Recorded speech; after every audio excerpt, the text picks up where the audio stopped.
আসসালামু আলাইকুম, সবাইকে ওয়েলকাম করছি আমার আজকের আরও একটা ব্লগ দেখার জন্য। আজকে বানাবো হচ্ছে মোমো। তো মোমো বানানোর জন্য আমি কিন্তু এখানে 2 কাপ ময়দা নিয়ে নিয়েছি, সাথে হাফ কাপ কর্নফ্লাওয়ার আর কিছুটা লবণ। তো এখন এটা কিন্তু আমি মিক্সড করে নিচ্ছি। আর এখানে যে পানি রেখেছি, পানিটা দিয়ে কিন্তু ধোঁয়া উঠছে, তার মানে একদম ফুটন্ত পানি আমি মগে ঢেলে এনেছি। এখন এই গরম পানিটা আটার মধ্যে দিয়ে এটা নেড়ে নিব। তো ভালো মতো মিশিয়ে নিতে হবে। আর এটা যেহেতু গরম, হাত দিয়ে করা যাবে না, যার জন্য কিন্তু চামচ দিয়ে করছি। আর এই পর্যায়ে দিয়ে দিব কিছুটা হচ্ছে রান্নার তেল দিয়ে এইবার আমি হাত দিয়ে এটা মেখে নিব। একেবারে অনেকক্ষণ ধরে মেখে নিয়েছি। মেখে নেওয়া হয়ে গেলে এরপরে কিন্তু আবার কিছুটা তেল উপর দিয়ে দিচ্ছি। এখন এটা ঢেকে কিছুক্ষণ রেখে দিব, কারণ অন্যান্য কাজ করতে হবে মোমো বানাতে হলে। এই যে চিকেনটা কিন্তু রেডি করা হয়ে গিয়েছে অলমোস্ট। চিকেন এখানে হচ্ছে ব্লেন্ডার করা হয়েছে, এর মধ্যে কিন্তু আদা, রসুন, কাঁচামরিচ আর হচ্ছে গাজর দেওয়া হয়েছে, অল্প কিছু পেঁয়াজ কুচি দেওয়া হয়েছে, গোলমরিচ গুঁড়া আর একটু সয়া সস দিয়ে দেওয়া হয়েছে, আর হচ্ছে লবণ দেওয়া হয়েছে। তো এখন এটা কিন্তু মেখে রাখতে হবে। এটা মেখে রেখে দিয়ে অন্যান্য প্রিপারেশন করে নিতে হবে। সেটা হচ্ছে মোমো খেতে হলে কিন্তু সসের দরকার। তো সেই সসের প্রিপারেশনটাও আমরা করে ফেলবো। এখানে কিছুটা তেল গরম দিয়ে দেওয়া হয়েছিল। তো তেলের মধ্যে রসুন দেওয়া হয়েছে, রসুন কুচি কুচি করে কেটে নেওয়া হয়েছে। তো এই যে এইরকম গোল্ডেন ব্রাউন করে রসুনটাকে ভেজে তারপরে তুলে রাখবো।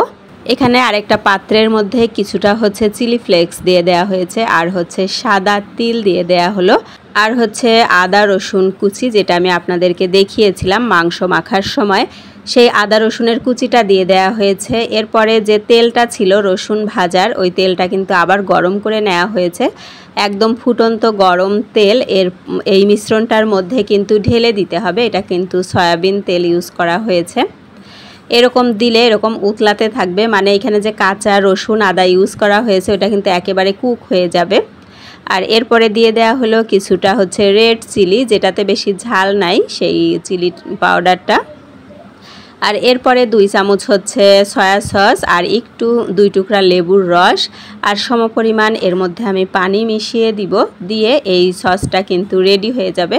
এখন আমি পানিটাও কিন্তু মেপে দিচ্ছি, কারণ টেস্টের একটা ব্যাপার থাকে। একটা জিনিস খাবো, একটু ভালো টেস্ট হলে সেটা কিন্তু খেতেও ভালো লাগবে আর সবাই খুব এনজয় করবে। আমি কিন্তু আমার ভাইয়ের বাসায় এসেছি, তো ভাবি বানাচ্ছে, আমি কিন্তু হেল্পার, ভিডিও করছি, সাথে ভাবিকেও হেল্প করছি। তো সস তো রেডি হয়ে গেল। এরপরে কিন্তু মোমো বানানোর পালা। আমি কিন্তু রুটি বেলে দিচ্ছি, আর এইদিকে এই যে আমার মেয়ে আর ভাবি দুজনে মিলে কিন্তু মোমোর শেপ দিয়ে দিচ্ছে। এগুলো ভাবি বানিয়েছে, আর আমার মেয়েটাও কিন্তু বানিয়েছে। ও কিন্তু ভালো বানাতে পারে, মানে ছোট মানুষ হিসাবে বেশ ভালোই সে বানায়।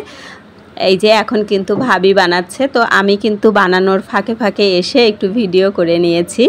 মোমো রেসিপি দেখতে দেখতে যারা এই পর্যন্ত এসেছেন, যদি এখনও লাইক না করে থাকেন প্লিজ একটা লাইক করে দিবেন। আর ভিডিও সম্পর্কে কোনো মতামত থাকলে সেটাও কিন্তু কমেন্ট সেকশনে আমাকে কমেন্ট করে জানাতে পারেন। তো দেখে নিলেন ভাবি কিভাবে মোমো বানাচ্ছে। একটা ডিজাইন আমি আপনাদের সাথে শেয়ার করলাম। সবগুলো ডিজাইন কিন্তু আমি আপনাদের সাথে শেয়ার করতে পারিনি, কারণ যেহেতু আমি রুটি বেলে দিচ্ছি আর ওরা দুজন মিলে যেহেতু বানাচ্ছে, মানে আমার একটু তাড়া বেশি ওদের থেকে। তো এখন অনেকগুলো বানানো হয়ে যাওয়ার পরে ভাবি কিন্তু এখানে প্যানে অল্প পরিমাণে তেলটা ব্রাশ করে নিয়ে তার মধ্যে কিন্তু মোমো বসিয়ে দিচ্ছে, মানে পানির ভাপে না বসিয়ে এভাবে সরাসরি প্যানে বসিয়ে মোমো বানানো। আর এটা আমার কাছে মনে হয় অনেক ইজি। তো কিছুক্ষণ এরকম রাখার পরে নিচেরটা যখন একটু মানে অনেকটাই ব্রাউন হয়ে যাবে, তখন অল্প পরিমাণে এরকম পানি দিয়ে অল্প আঁচে ঢেকে দিতে হবে। এই পানির ভাপেই কিন্তু এটা কুক হয়ে যাবে, আর পানিটাও কিন্তু শুকিয়ে যাবে। এই যে দেখতে পাচ্ছেন নিচে হালকা একটু, মানে খুব বেশি না, হালকা পোড়া পোড়া মতো, মানে খুব একটু ডিপ ব্রাউন হয়।